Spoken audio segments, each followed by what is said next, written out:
Welcome back, listeners, to another episode of Daily Fortnite, your daily podcast about Fortnite. I'm your host, Mikey, aka MikeDaddy, aka MagnificantMikie. Real quick, I'm one of the creators you can support and support a creator. Just use MikeDaddy, MMMikeDaddy, whenever you are shopping in the item shop, and Fortnite will pay me a little bit. Also, I have an Amazon link. Use that Amazon link, click on it, shop around in Amazon as you normally would. There's no extra cost to you, and Amazon is going to pay me a little bit as well whenever you shop over there using that link. Real quick, I just want to say thank you again. Just checking the dashboard here. I am just a handful away from 200 supporters total over there in the event that they got going on. So thank you guys for keep on signing up, and supporting me over there. Alrighty, guys, let's get into the version 6.21 patch notes. There's going to be a lot to cover here, a lot of good stuff. So let's go.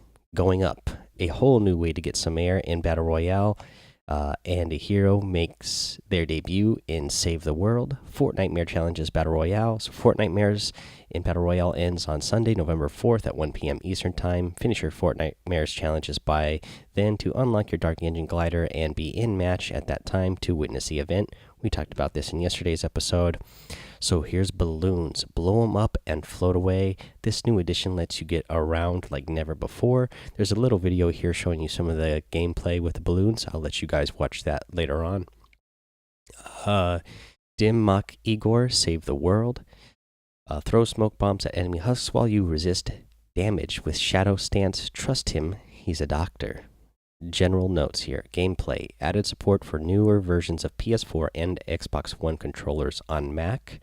Bug fixes. They fixed an issue where holding down the left mouse button would block other inputs in certain conditions on Mac. And for known issues, go check over their community's Trello board. Battle Royale. So here are the notes. Playground bug fixes. They updated Porta Challenge grenade names. They improved clarity of where to throw Porta Challenge grenades. Weapons and items. So balloons have been added. They are epic rarity. They do take up a slot. It comes with 20 deployable balloons. Allows a player to defy gravity by holding up to 6 balloons at a time. The primary fire button to inflate a balloon, and use the secondary fire button to let go of balloon. So the more balloons you hold, the higher you're going to go. You can hold up to 6, and they can be found from floor loot, chests, supply drops, supply llamas, and vending machines. Note, don't float too high for too long. Balloons only last so long at max build height. So I guess if you hold 6 balloons, you can get all the way to max build height, but you won't be able to stay up there forever and just float around. They will, I guess, pop. I guess it's not really that big of a deal since we are keeping the glider redeploy, but so I don't see why you wouldn't want to stay up there for too long since you can just redeploy unless they later on, like I said, I suggested, unless you purposely jump, then maybe that would still make you fall. But we'll see how they do this glider redeploy going on in the future. Here's the grappler. When grappling as a vehicle passenger, the velocity of your vehicle is factored into the grapple force. Only occurs in instances where vehicle velocity will be a net gain to grapple force. Grappling as a vehicle passenger will now cause the vehicle to travel in a straight line to its destination rather than traveling in an arc. They vaulted the semi-auto sniper, the guided missile, and dual pistols. These items will remain available in Playground. The one that I am heartbroken over here is the dual pistols. Man, I was getting really used to these being a really good in-game item and being something that you can actually make a part of your. If you didn't have a shotgun right away, I would definitely use the dual pistols in place of them. Just because they have a little bit longer reaching range as well, but those have been vaulted in the regular Battle Royale mode. And here is the big one, guys. 25% of explosive damage will now penetrate through structures and the environment. So, when you're throwing grenades at somebody's build and they're in a 1x1, even though they have themselves in a 1x1, some of that explosive damage is going to reach inside and do damage to that player. I am a big fan of this. This seems more realistic to me. So that way, if you have explodes and you are landing your shots with rocket launchers or grenade launchers, especially things like grenade launchers and regular grenades, because those are, you have to actually have skill to bounce those in the right place. That way they actually land right next to the player's structure and they don't bounce off somewhere else. So I feel like you should be rewarded for doing that, and the player shouldn't be able to just keep spamming walls and not take damage.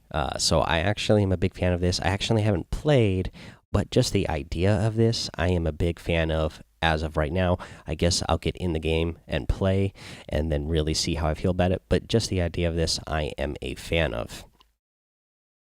Let's see here. Gameplay, the glider redeploy. They just reposted the blog that they posted yesterday within the patch notes here, so I'm not going to go over the glider redeploy. Just know that they are keeping it around. They got positive feedback, so they're going to keep it. Here's additional gameplay changes. Grass updates more frequently, resulting in smoother animation. They added support for Nintendo Switch Pro controller and newer versions of PS4 and Xbox One controllers on Mac. Bug fixes. They fix an issue where picking up a trap could cause a hitch.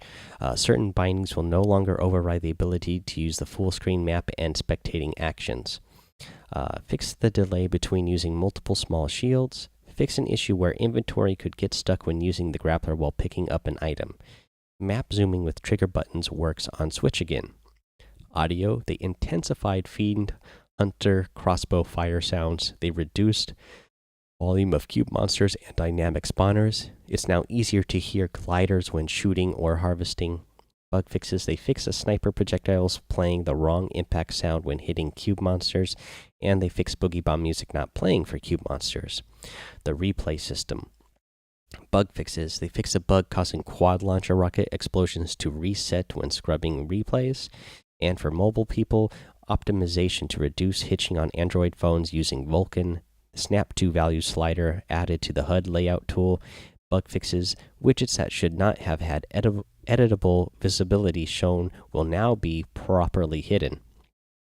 And let's see here, guys. The next set of notes here is for Save the World. I will go ahead and make a separate Save the World episode later on today, just to keep this episode short. And that way, when the item shop updates, I can go ahead and give you today's item shop. Obviously, I'm recording this episode early in the morning, so the item shop from last night is still in the item shop, the same item shop right now. So that's going to go ahead and be the end of the episode, guys. So just go ahead, if you could, go join the Discord, follow me on Twitch, and subscribe to my YouTube. Those are great ways to get more involved in the community, especially the Discord, because we have a lot of people that can come in there and hang out, chat about the game, chat about these new changes. Let me know what you think about the explosive damage change. That is a huge buff, and I'm excited for it. Let's see here. You can also rate, review, and subscribe over on Apple Podcasts and iTunes. It really helps the show out grow. And if you leave a 5-star rating and written review, you're going to get a shout out here on the show. I know you guys are doing a good job of doing that. We're almost at 200 5-star ratings overall, almost 150 written reviews in there. So I really appreciate that, you guys. Today's November 1st. Just looked at the stats. The month of October was another month where the show grew over the previous month. So we just keep on track, growing bigger and bigger all the time. So thank you so much for that. Again, I'll be back later today for Save the World patch notes for you guys who are interested in that. Until then, have fun, be safe, and don't get lost in the storm.